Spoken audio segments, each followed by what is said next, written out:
Baiklah, kami dari kelompok satu akan mempresentasikan tentang landasan-landasan pendidikan dalam pembelajaran. Yang pertama, bagian A, bagaimana pengertian landasan tauhid atau spiritual. Landasan agama merupakan landasan yang paling mendasari dari landasan-landasan pendidikan. Sebab landasan agama adalah landasan yang diciptakan oleh Allah Subhanahu wa taala, yakni Tuhan yang Maha Kuasa. Landasan agama ini berupa firman Allah Subhanahu wa taala dalam kitab suci Al-Qur'an dan Al-Hadits, berupa risalah atau tuntutan yang dibawakan oleh Rasulullah atau utusan Allah, yakni Nabi Muhammad Sallallahu Alaihi Wasallam untuk umat manusia. Pendidikan spiritual adalah pembersihan jiwa atau perjalanan menuju Allah. Menurut Said Hawa, inti pendidikan spiritual adalah perpindahan dari jiwa yang kotor menuju jiwa yang bersih, dari akal yang belum tunduk kepada syariat pada akal yang taat kepada syariat. B. Landasan sosial budaya. Sosial budaya merupakan bagian hidup manusia yang paling dekat dengan kehidupan sehari-hari. Sebab sebagian terbesar dari kegiatan manusia dilakukan secara kelompok. Pekerjaan di rumah, di kantor, di perusahaan, di perkebunan, di bengkel, dan sebagainya. Hampir semuanya dikerjakan oleh lebih dari seorang. Ini berarti unsur sosial ada pada kegiatan-kegiatan itu. Selanjutnya, tentang apa yang dikerjakan dan cara mengerjakannya, serta bentuk yang diinginkan adalah merupakan unsur dari suatu budaya. Membenahi kebun di rumah misalnya dikerjakan oleh pembantu di bawah arahan ibu rumah tangga adalah bertujuan agar kebun itu bersih dan indah. Sosial mengacu kepada hubungan antar individu, antar masyarakat, dan individu dengan masyarakat. Unsur sosial ini merupakan aspek individu secara alami, artinya aspek itu telah ada sejak manusia dilahirkan. Di samping tugas pendidikan mengembangkan aspek sosial, aspek itu sendiri sangat berperan dalam membantu anak itu dalam upaya mengembangkan dirinya. Maka segi sosial ini perlu diperhatikan dalam proses pendidikan. Atas pengaruh sosiologi, proses pendidikan yang ideal adalah terarah kepada mempertahankan dan meningkatkan keselarasan hidup, baik dalam interaksi sosial, stratifikasi sosial maupun dalam hubungan di antara kelompok sosial. Dari uraian di atas dapat dinilai bahwa seluruh langkah kegiatan pendidikan adalah berupaya mengembangkan nilai-nilai kebudayaan itu sendiri. Sebaliknya, seluruh materi kebudayaan menjadi isi dari pendidikan. Jadi, jelas terdapat hubungan timbal balik antar kebudayaan dan pendidikan yang bersifat kausali dialektik. Jika seluruh kegiatan pendidikan mengikuti nilai-nilai kebudayaan yang ada, hal itu bisa mengakibatkan kehidupan masyarakat menjadi statis dan cenderung tidak berkembang dan terancam punah. Sedangkan jika seluruh kegiatan pendidikan diarahkan pada penciptaan nilai-nilai baru, kehidupan masyarakat menjadi dinamis dan cenderung mengalami perubahan pesat. Dan pada gilirannya justru bisa merusak tata kehidupan masyarakat itu sendiri. Dari aspek sosial budaya, dapat disimpulkan dan dinilai bahwa dalam hubungannya dengan kebudayaan, eksistensi pendidikan yang menjadi persoalan seluruh eksistensi manusia menjadi lebih jelas. Oleh sebab itu, seharusnya isi pendidikan meliputi seluruh aspek lingkungan di mana manusia hidup. Begitu juga proses pendidikan tidak harus terbatas pada pendidikan sekolah saja, melainkan perlu dikembangkan di setiap lingkungan sosial di mana manusia berada. Pendidikan berproses secara berkelanjutan mulai dari kehidupan keluarga, lembaga sekolah, dan di lingkungan masyarakat luas. Pada hakikatnya, di mana ada manusia dan masyarakatnya, di situ perlu diselenggarakan pendidikan. Terima kasih. Baiklah, perkenalkan nama saya Fani Fuetiani. Saya akan menjelaskan materi tentang landasan filosofis. Filsafat menurut sudut pandangnya selalu mempelajari ilmu pengetahuan menurut 3 aspek, yaitu aspek ontologis, epistemologis, dan etika. Begitu pula dengan pendidikan, yang dapat dikategorikan menjadi 3 aspek, yaitu aspek ontologis, epistemologis, dan etis. Ontologis adalah bidang studi metafisis yang mempersoalkan hakikat keberadaan ilmu pengetahuan. Epistemologi adalah bidang filsafat aksiologis teoritis dengan persoalan pokok tentang nilai kebenaran dan bagaimana upaya memperolehnya. Etika adalah bidang filsafat praktis dengan persoalan khas tentang nilai moral atau kebaikan berupa tingkah laku yang baik. Landasan filosofis ini merupakan landasan yang berkaitan dengan makna atau hakikat pendidikan yang berusaha menelaah masalah-masalah pokok. Sedangkan landasan filosofis pendidikan yaitu asumsi-asumsi yang bersumber dari filsafat yang menjadi titik tolak dalam rangka praktek pendidikan dan atau studi pendidikan. Landasan filsafat ini bersumber dari pandangan dalam filsafat pendidikan yang menyangkut keyakinan terhadap hakikat manusia, keyakinan tentang sumber nilai, hakikat pengetahuan, dan tentang kehidupan yang lebih baik yang dijalankan. Sekian dari saya kembalikan kepada moderator. Baiklah, perkenalkan, nama saya Feliya Natasha akan membacakan materi selanjutnya, yaitu tentang landasan ilmiah atau psikologis. Psikologis atau ilmu yang mempelajari jiwa manusia. Jiwa manusia berkembang sejajar dengan pertumbuhan jasmani. Dalam perkembangan jiwa dan jasmani inilah seyogianya anak-anak belajar, sebab pada masa ini mereka peka untuk belajar. Waktu untuk belajar, belum berumah tangga, bekerja, dan bertanggung jawab terhadap keluarga. Psikologi perkembangan. Ada 3 teori atau pendekatan tentang perkembangan. Pendekatan-pendekatan ini yang dimaksud adalah yang pertama pendekatan pentahapan, yang mana dengan maksud perkembangan individu berjalan melalui tahapan-tahapan tertentu. Yang kedua pendekatan diferensial, yang mana dengan maksud pendekatan ini memandang individu-individu itu memiliki kesamaan dan perbedaan-perbedaan. Yang ketiga, pendekatan ipsatif, yang mana pendekatan ini berusaha melihat karakteristik setiap individu, dapat saja disebut sebagai pendekatan individual. Konsep perkembangan yang dibahas akhir ini berasal dari Gagne yang disebut sebagai perkembangan kemampuan belajar. Perkembangan itu adalah sebagai berikut. Yang pertama, multidiskriminasi, yaitu belajar membedakan stimuli yang mirip, misalnya huruf B dengan huruf D. Yang kedua yaitu belajar konsep, yaitu belajar membuat respon sederhana seperti huruf hidup, huruf mati, dan sebagainya. Yang ketiga, belajar prinsip, yaitu mempelajari prinsip-prinsip tertentu atau aturan-aturan konsep. Dan yang terakhir yaitu pemecahan masalah, yaitu belajar mengkombinasikan 2 atau lebih prinsip untuk memperoleh suatu yang baru.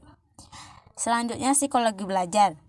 Belajar adalah perubahan perilaku yang relatif permanen sebagai hasil pengalaman dan bisa melaksanakan pada pengetahuan lain serta mampu mengkomunikasikannya pada orang lain. Ada sejumlah prinsip belajar menurut Gagne, yaitu sebagai berikut. Yang pertama, kontiguitas. Yang kedua, pengulangan. Yang ketiga, penguatan. Yang keempat, motivasi positif dan percaya diri dalam belajar. Tersedia materi pelajaran yang lengkap untuk memancing aktivitas-aktivitas anak. Ada upaya yang membangkitkan keterampilan intelektual untuk belajar, seperti persepsi dalam belajar, strategi yang tepat untuk mengaktifkan anak dalam belajar, dan aspek-aspek jiwa anak harus dapat dipengaruhi oleh faktor-faktor pengajaran. Yang selanjutnya yaitu psikologi sosial. Psikologi sosial adalah psikologi yang mempelajari psikologi seorang di masyarakat, yang mengkombinasikan ciri-ciri psikologi dengan hubungan sosial untuk mempelajari pengaruh masyarakat terhadap individu dan antar individu. Dalam dunia pendidikan, hal ini perlu diperhatikan. Para pendidik harus mampu membangkitkan kesan pertama yang positif dan tetap positif untuk hari-hari berikutnya. Sikap dan perilaku pendidik seperti ini sangat penting artinya bagi kemauan dan semangat belajar anak. Pendidik memperhatikan proses pendidikan agar dapat memunculkan konsep diri yang positif. Pendidik mempunyai kewajiban untuk menggali motivasi anak agar muncul sehingga mereka dengan senang hati belajar di sekolah. Menurut Klinger, faktor-faktor yang memunculkan motivasi adalah yang pertama minat dan kebutuhan individu, yang kedua prestasi, kesulitan dan tugas-tugas, yang ketiga yaitu harapan sukses. Sekian materi dari saya, terima kasih. Baiklah, perkenalkan saya Gusmita Putri dengan NIM 18022094 akan melanjutkan materi yang berjudul Landasan Hukum atau Legalitas. Landasan berpikir, berkarya, berpendapat adalah sifat hakikat keberadaan manusia dan menjadi sumber kuat buat sebuah kemajuan. Namun jika kebebasan seperti ini tidak dibatasi akan merusak kemajuan kehidupan itu sendiri. Oleh sebab itu, di dalam kehidupan, manusia sebagai makhluk sosial yang hidup bermasyarakat diperlukan adanya hukum. Jadi fungsi hukum di dalam masyarakat untuk mengawal kemajuan kehidupan dan hukum sebagai penyeimbang antara hak dan kewajiban manusia di dalam kehidupan bermasyarakat.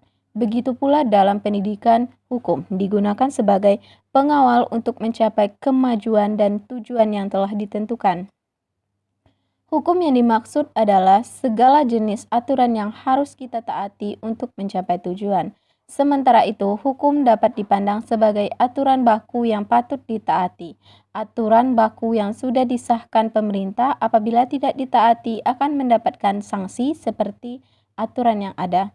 Namun, hukum tersebut tidak semuanya tertulis, melainkan juga ada yang secara implisit dan dialami hidup di dalam masyarakat dalam bentuk adat istiadat, norma-norma yang berlaku di masyarakat, kepercayaan, atau hidup keagamaan. Yang pertama, pendidikan menurut Undang-Undang Dasar tahun 1945. Undang-undang ini merupakan sumber hukum tertinggi di Indonesia.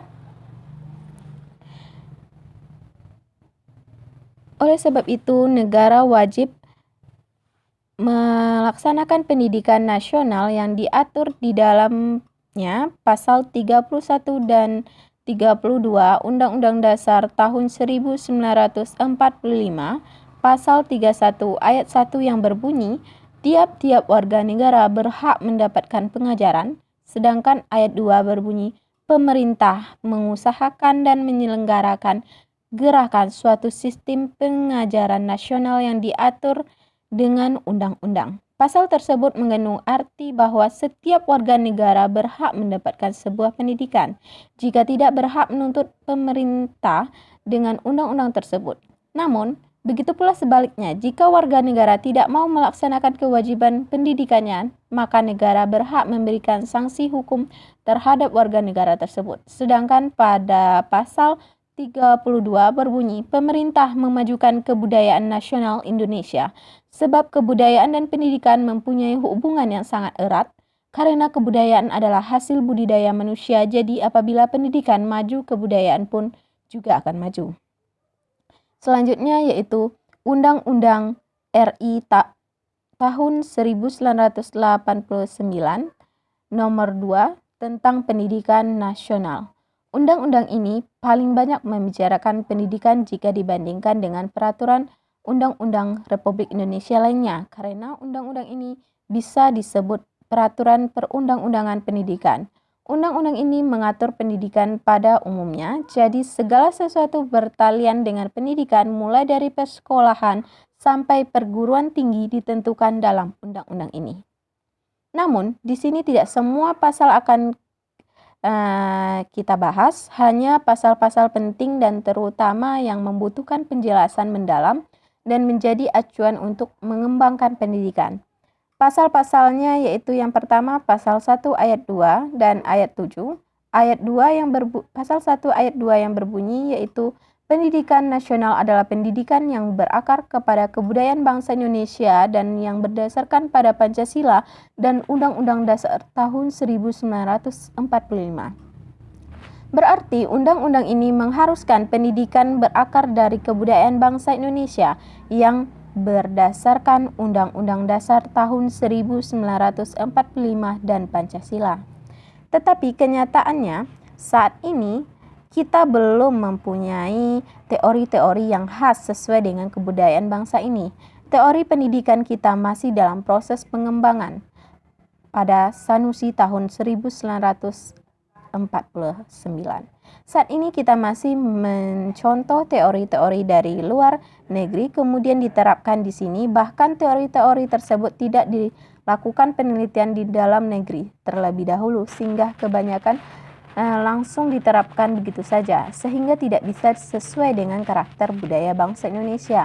Dengan demikian, teori-teori kita belum sesuai dengan harapan yang tercantum di dalam Undang-Undang Pendidikan kita. Oleh sebab itu, kondisi seperti ini menjadi pekerjaan rumah yang harus segera diselesaikan oleh kita, terutama tantangan terhadap para ahli untuk menemukan teori yang sesuai dengan bangsa ini. Memang tidak mudah dan tidak singkat, namun jika ditekuni dengan terus diteliti secara sabar, suatu saat pasti akan tertemu teori-teori yang sesuai dengan bangsa kita. Kemudian pasal 1 ayat 7 yang berbunyi, tenaga kependidikan adalah anggota masyarakat yang mengabdikan diri dalam penyelenggaraan pendidikan. Menurut ayat ini, yang berhak menjadi tenaga pendidik ialah setiap anggota masyarakat yang mengabdikan dirinya menjadi tenaga kependidikan, sedangkan yang dimaksud di dalam tenaga kependidikan tertera pada pasal 27 ayat 2 yang isinya adalah tenaga kependidikan mencakup tenaga pendidik, pengolah, kepala lembaga pendidikan, penilik atau pengawas, peneliti dan pengembang pendidikan, pustakawan, laboran, dan teknisi sumber pendidikan. Dari macam-macam tenaga pendidikan tersebut yang sudah jelas kedudukan dan wewenangnya baik karena keahlian atau surat yang diterimanya, yaitu penilik, pengawas, peneliti, dan pengembang pendidikan, pustakawan, laboran, dan teknisi sumber belajar, sedangkan tenaga pendidik dan tenaga pengelola sudah jelas surat pengangkatannya. Namun sebagian lagi juga ada yang belum jelas karena kebanyakan mereka pendidik atau pengelola di luar jalur pendidikan sekolah, baik pendidikan keluarga maupun pendidikan masyarakat. Namun secara hukum mereka termasuk mengabdikan diri terhadap dunia pendidikan. Yang paling penting adalah mengabdikan diri untuk sebuah kemajuan pendidikan adalah perbuatan yang mulia. Sekian materi dari saya kembalikan kepada moderator. Terima kasih.